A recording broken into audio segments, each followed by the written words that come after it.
America Meditating Blog Talk Radio Show. We collect wisdom, hear stories, and inspire each other. I'm Sister Jenna. Tune in live from Monday through Friday at 8 a.m.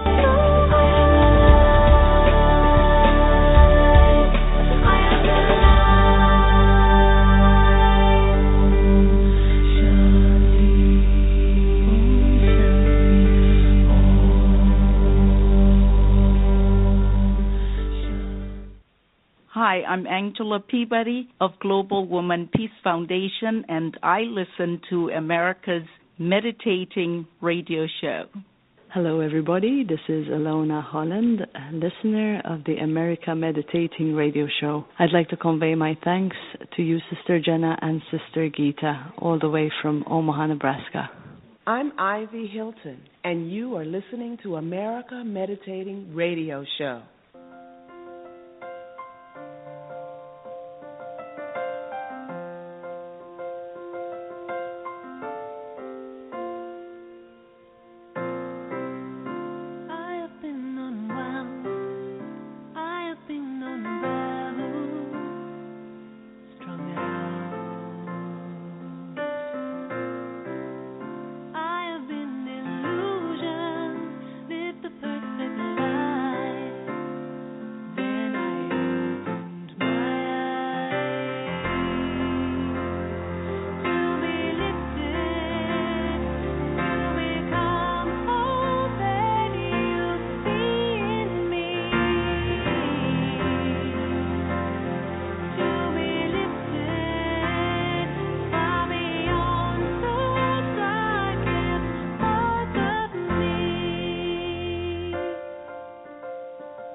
Welcome, everyone, to America Meditating Radio Show. That was lifted from Lucinda Drayton's Bliss CD. What a talent, isn't it?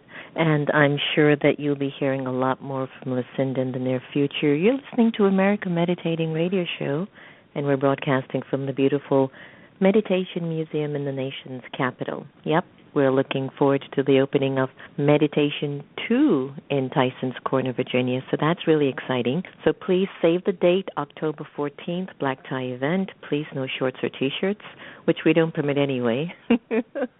But we're just looking forward to having a very beautiful night. So please go onto the meditationmuseum.org website for further information. Stay tuned. We're going to have Joanna Barsh, who's a director emeritus of the Leadership Development Program at McKinsey & Company, and she's the best-selling author of How Remarkable Women Lead and Centered Leadership, Leading with Purpose, Clarity, and Impact. So stay tuned for Joanna.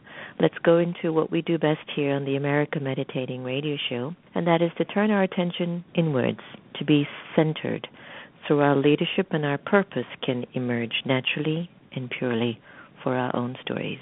Breathe in, relax, and let it go.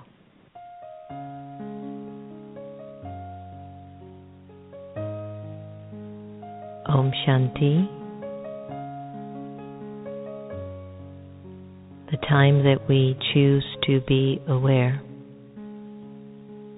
doesn't necessarily require me to just sit and meditate.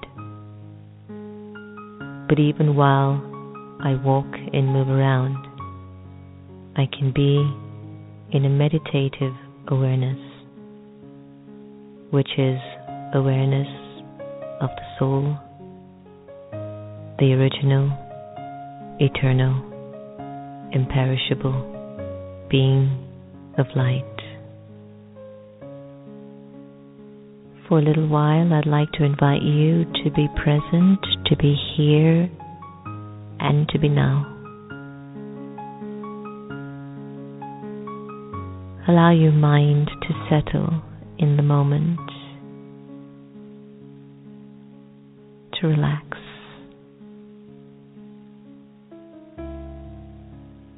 This meditation is about awareness. It's about becoming aware of your original and eternal self.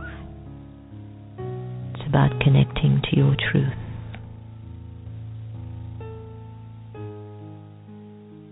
Let go of your name.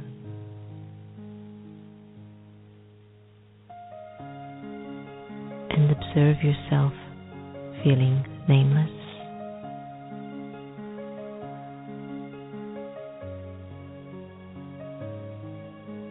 Let go of your gender, to discontinue thinking you're a man or a woman. Let it go and observe how you would feel walking around without a gender.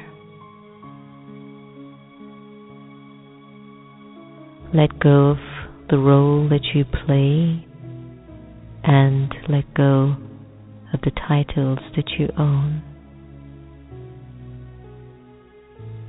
Observe how you're feeling as you are gradually letting go.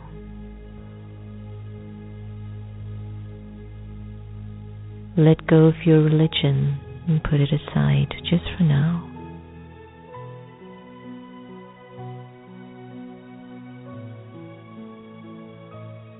And let go of your nationality and even the language that you're accustomed to.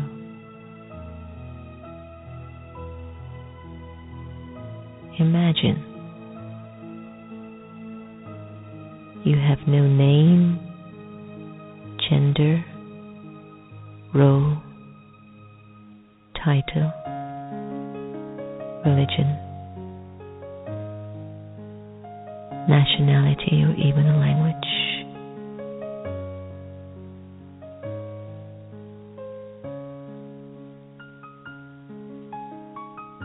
Ask yourself, how do you feel at this moment?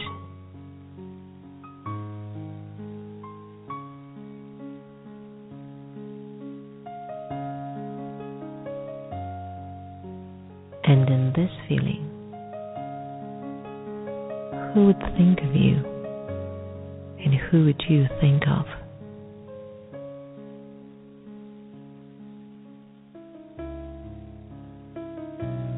The Supreme Soul would think of you,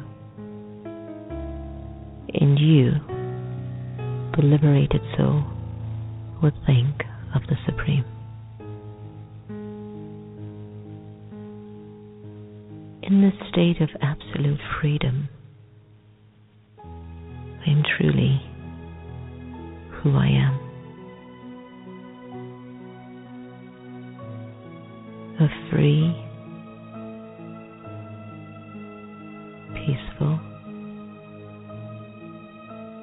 pure, immortal, and eternal soul.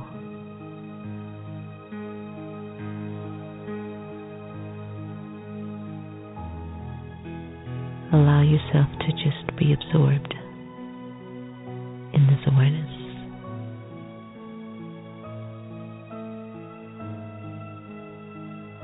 At this time.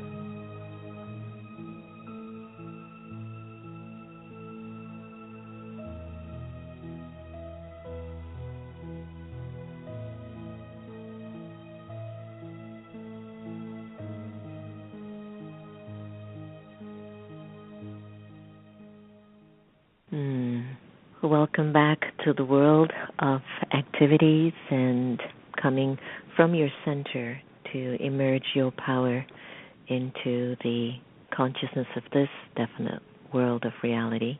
And I hope you enjoyed that letting go meditation, which is my favorite, from Off the Grid into the Heart, which of course I'd love for you to get a copy because it definitely goes back to charity. Before we go to Joanna Barsh, who we'll be having a beautiful conversation with, I want to turn the lines to Sister Gita. She reads us something very special from her stock of treasures. Sister Gita? Good day, and let's take that beautiful breath.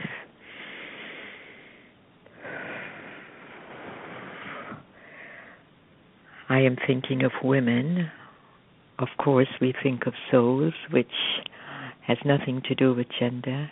But I'm thinking of the book entitled Four Faces of Woman, in which there's the traditional woman, the career woman, the modern day woman, and the Shakti woman. And the Shakti woman is the one who directly takes strength or divine energy from the Supreme Father of all souls. I'm reading a strong woman versus a woman of strength. A strong woman works out every day to keep her body in shape, and that is good. But a woman of strength builds relationships to keep her soul in shape. A strong woman isn't afraid of anything, but a woman of strength shows courage in the midst of her fears. A strong woman won't let anyone get the best of her, but a woman of strength gives the best of her to everyone. A strong woman makes mistakes and avoids the same in the future. A woman of strength realizes life's mistakes can also be unexpected blessings, and she capitalizes on them. A strong woman wears a look of confidence in her face, but a woman of strength wears grace. A strong woman has faith that she is strong enough for the journey, but a woman of strength has faith that it is in the journey that she will become strong. Om Shanti. Have a pensive day. Wow, that was big. That was huge. Thank you so much. I hope I'm a woman of Grace and strength. Thank you.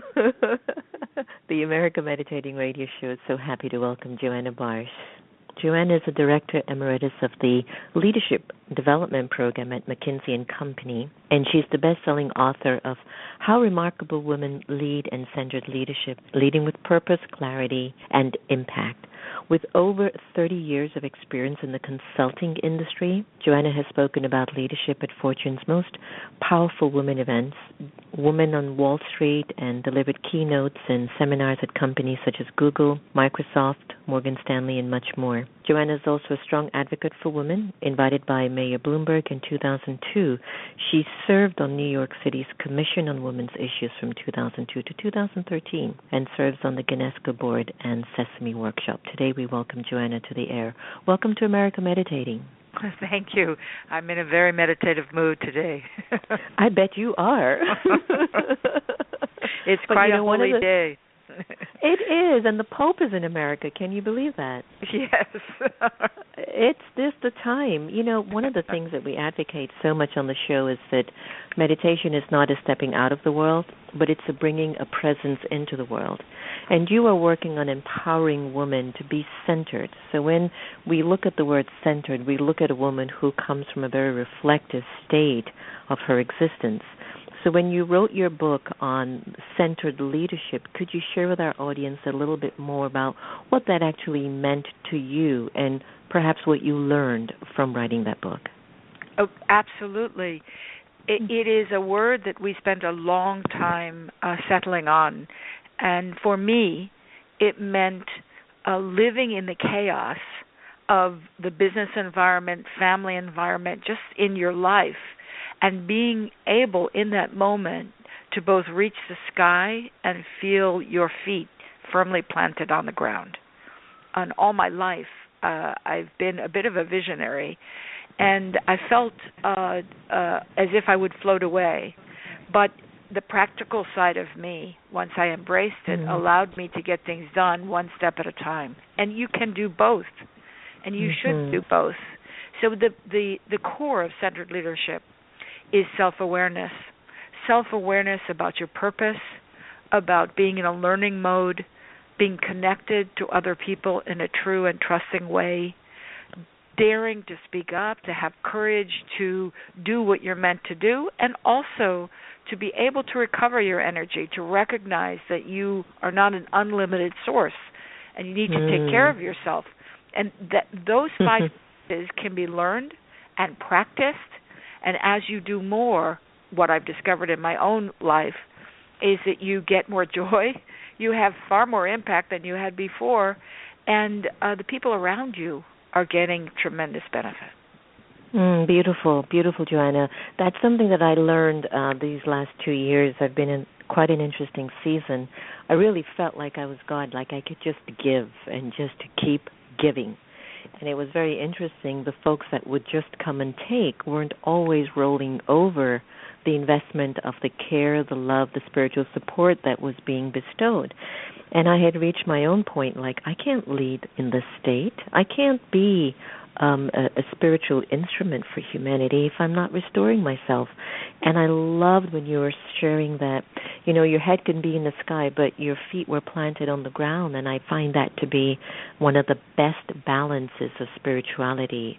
I got a lot of flack from a Washington Post article where I don't believe in this emptying of the mind or flu way of spirituality, and I'm saying this with respect to those who are really maybe soaring in their own spirituality, but if you can't pay your bills, if you can't deal with your relationships, if things aren't just in line, I don't believe that's working. I really Agreed. don't. Absolutely right? agreed. You need both of these things to really show the power of spirituality. And I'm so glad that you've broken it down to, I think, something very practical. What was it that got you, into your research on leadership and especially women in leadership? Because you've been doing it for many years now. That's right. I actually started in 2004. I turned 50 in 2003 and thought that my life was perfect. I had a fantastic job, husband I truly loved, 2 children I adored to pieces.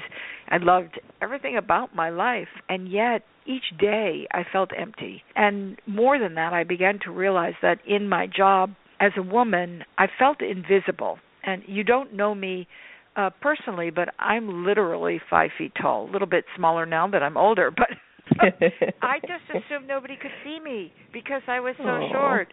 And and after a while, it began to dawn on me that the things that I had in my life were not going to be enough. And I wasn't a particularly well-read person on leadership, but I began to search, and my husband gave me the idea of thinking big. And often men give women that encouragement that really helps. I decided I wanted to interview leaders across the world. And in doing so, I realized that it's not about what I was missing. It was about not allowing what was in me to come out. And that took years of interviewing successful women to learn. I love that. It's like your song is sitting in you and the words will emerge eventually. It's like, yeah, your song emerges, how I'd put that. You know, what you were supposed to sing as your hit song emerged at the right time. And I bet no matter what you did, and I bet no matter how much you studied, it couldn't emerge until that time was right and you had your aha moment, right? Right. Well, my journey so far has been over 10 years. What I learned from each woman, it's interesting. I met these incredible women in China and Australia and India and in South America and Africa and Europe, United States, of course, as well. Each woman that I met, I fell in love with as a leader, and I recognized in her blind spots and weaknesses, but I, in the end of the day, thought, this is a brilliant and remarkable leader. About myself, I kept thinking, why am I not perfect? I hate this part of me, or I made this terrible mistake, or I'm just not tall enough to do this job properly.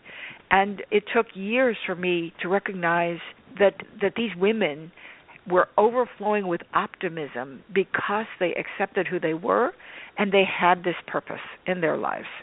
And the purpose brings both strengths and weaknesses. It brings both successes and failures, and you have to embrace it all. And only when I did that too did the light bulb turn on, and I said, I think we've got something here. Well, you can't change the world until you're able to change yourself.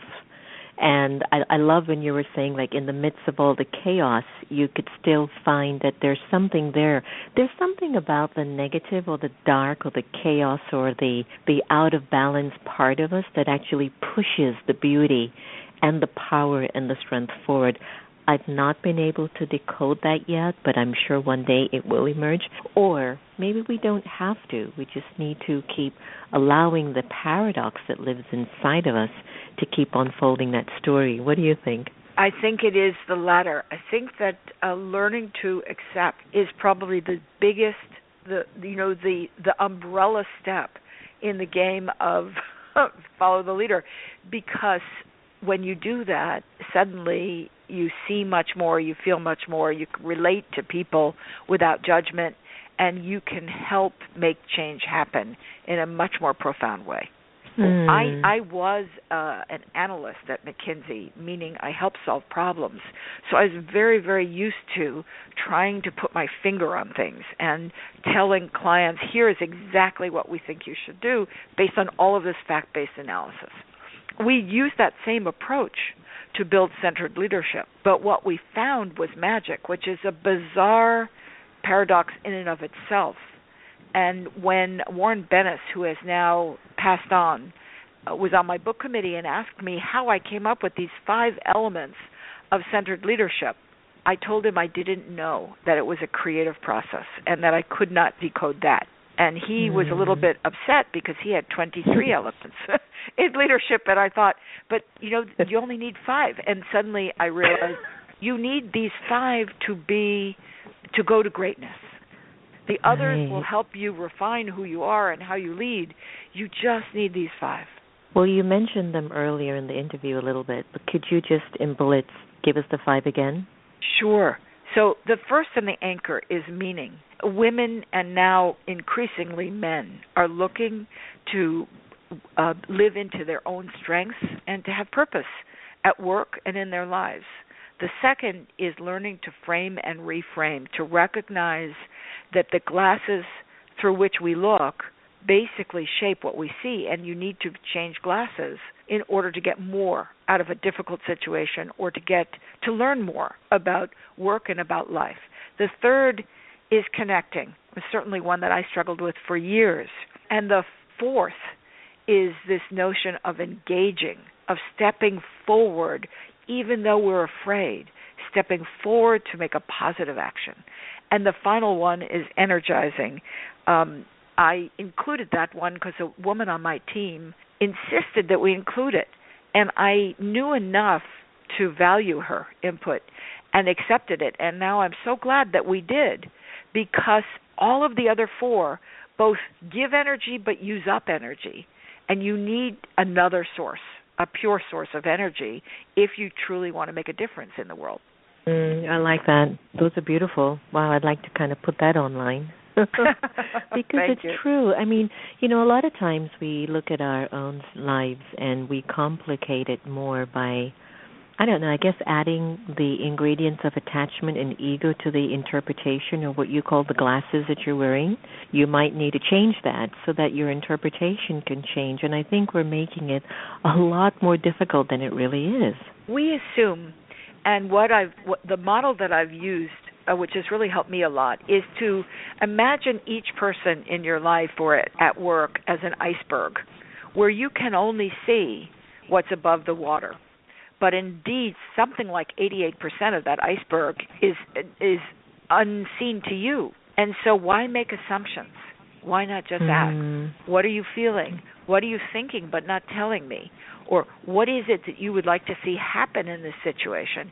And the more we ask in curiosity without judging others, the easier it does become. Hallelujah to that one. Wow. Hallelujah, Om Shanti, Shalom, and all of those good stuff. So that's fantastic. Right before we get to the closing of our show, balance is a big thing in everyone's life, especially today. And the acceleration of technology has definitely contributed to our imbalance. I'm sure you would agree. So you found that a desire for achievement and competitive success can urge us on, and often past our physical and mental limits, and you encourage a self-awareness to shift our mindset from managing time to managing and balancing energy. Why is it that we often overlook the need for balance, and how can physical, mental, emotional, and spiritual activities help to refuel us? I think we lose ourselves. I certainly do. In the moment, in the work, and particularly women often think, like, I don't know if you're a movie fan, but I love Star Wars. We often think of ourselves as Luke Skywalker in our little spaceship, flying through the canyon in order to get to the big starship and save the world. And because we're so intent on doing that, we can't move left, we can't move right, we can't eat, we can't call our families and make sure our children have enough to eat that night at dinner. We just say to ourselves, lock and load, let's just get this done. I'm not going to have any life until this problem is solved, because it's my responsibility. And when you feel that way, you give up all control over your own energy. And energy is, in fact, what leaders need to affect other people to follow, to do great things. What I learned from this, I learned from two gentlemen, Jim Lohr and Tony Schwartz, who studied athletes and wrote about recovery. Recovery is the one thing we don't give ourselves permission to, but we must. We must be able to say, you know what, if I take care of myself right now, just like in the airplane where you must put on your own oxygen mask before helping others, I've got to be able to do that so that I can sustain my leadership. And there are four sources. There is physical. That's the one we all think about. Get a glass of water, go for a walk. Please get a little rest. 10 minutes during the day will help. The second one is mental. Often we are doing work that's non-mental, and we're driven to try to do something mental in order to just refresh our curiosity. The third is emotional. If we're working in a solitary way, we need connection as human beings, and so that will give us energy. And the fourth one, I was the most surprised to find, but it's true, which is spiritual. It doesn't have to be religious, as you know better than I. It can come through poetry, through music, through meditation and mindfulness practice. Without that, the physical will wear us down. We need all four. Beautiful. Joanna, it's been wonderful having you on the air and having our own aha moments, I'm sure, in our own conversation together. And if you're ever in the nation's capital, please come by and conduct a gift of your talents at the Meditation Museum. We'd love to facilitate that. Oh, thank you so much. Share with our listeners your favorite life quote that you're living by currently, and where can we find more information about Joanna? Sure. You know, we teach leadership through great people like Nelson Mandela, and through his speeches, I discovered Marianne Williamson, obviously known to many.